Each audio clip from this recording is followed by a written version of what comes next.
کہتے ہیں پرسوں برا کہنے لگ جاتے ہیں۔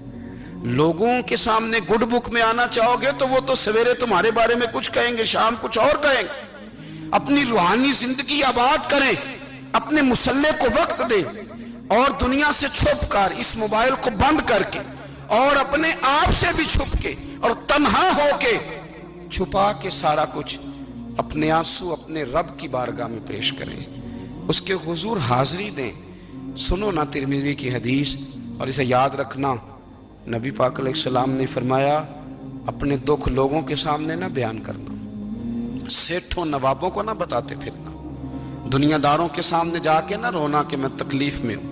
فرمایا اگر دنیا داروں کو دکھ بتاؤ گے رب تمہیں کبھی غنی نہیں کرے گا، اور لوگ ہیں کہ الٹا مذاق اڑائیں گے۔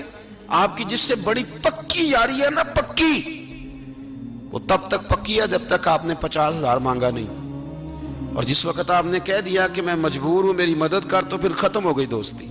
لوگوں کی تعلقات آپ کے ساتھ تب تک ہیں جب تک آپ ان سے کوئی ضرورت وابستہ نہیں کرتے۔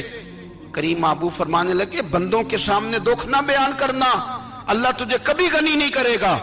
تو اپنے دکھ اپنے رب کو بتا، تو دعائیں مانگ، تو اس کی بارگاہ میں حاضر ہو، تو اس کے حضور عرض کر۔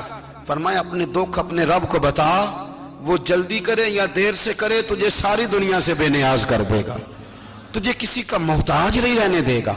اپنے مصلح کو، اپنی دعاؤں، ایک بزرگ فرماتے ہیں میں نے دعا مانگنے کا طریقہ اپنی بیوی سے سیکھا، دعا مانگنے کا طریقہ اپنی، سیکھنے والے تو اپنے بچوں سے بھی سیکھ لیتے ہیں، سیکھنے والے تو ہر ایک سے سیکھتے ہیں۔ وہ کہتے ہیں میں نے دعا مانگنے کا سلیقہ اپنی بیوی سے سیکھا ہے۔ حضرت وہ کس طرح؟ فرمانے لگے میری بیوی نے نا مجھے کوئی کام بتایا، کچھ پیسوں کی ضرورت کے لیے کہا، تو میں نے اسے کہا کہ بھئی ابھی میرے پاس نہیں ہے، کچھ دنوں میں آتے ہیں تو میں دے دوں گا۔ عورتوں کی عادت ہوتی ہے وہ بار بار یاد کراتی ہیں، 2-4 دنوں کے بعد پھر اس نے کہا حضرت وہ میں نے کہا تھا کچھ پیسے، میں نے اسے کہا کہ ابھی میرے پاس نہیں ہے، کچھ دنوں میں ملتے ہیں تو میں تمہیں دے دوں گا۔ اس نے کچھ دنوں کے بعد پھر کہا حضور وہ میں نے کچھ پیسے کہے تھے۔ فرماتے میں نے ڈانٹ دیا، میں نے کہا کہ کیا تو روز مجھے شرمندہ کرتی ہے، کہا نا میرے پاس نہیں ہے، ہوں گے تو دے دوں گا، تو روز یاد کراتی ہے۔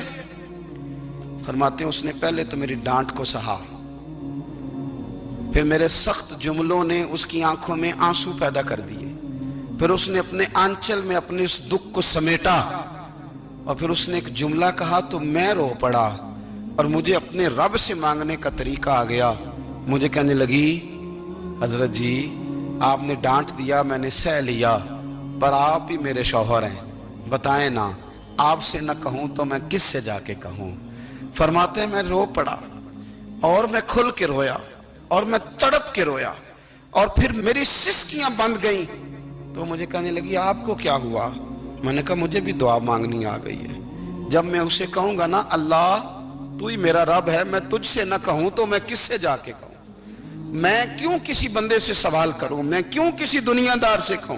میں تیرے بندوں کا، نیک بندوں کا وسیلہ لے کے، تیرے محبوب کی غلامی لے کے تیری بارگاہ میں آئیں، تجھ سے نہ مانگوں تو کس سے مانگوں؟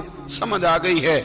جب میں اس رنگ میں مانگوں گا تو پھر رب میرے اوپر بڑا ہی فضل فرمائے گا، وہ میرے اوپر بڑی رحمت کرے گا، وہ میرے لیے آسانیاں کرے گا۔ عزیز دوستو، ہم اس طرح کرنے لگ گئے ہیں کہ ہم نے نا اپنے تعلقات پر اعتماد کرنا شروع کر دیا ہے۔ میرے تعلقات بہت ہیں، ہم نے اپنی دولت پر اعتماد کرنا شروع کر دیا ہے۔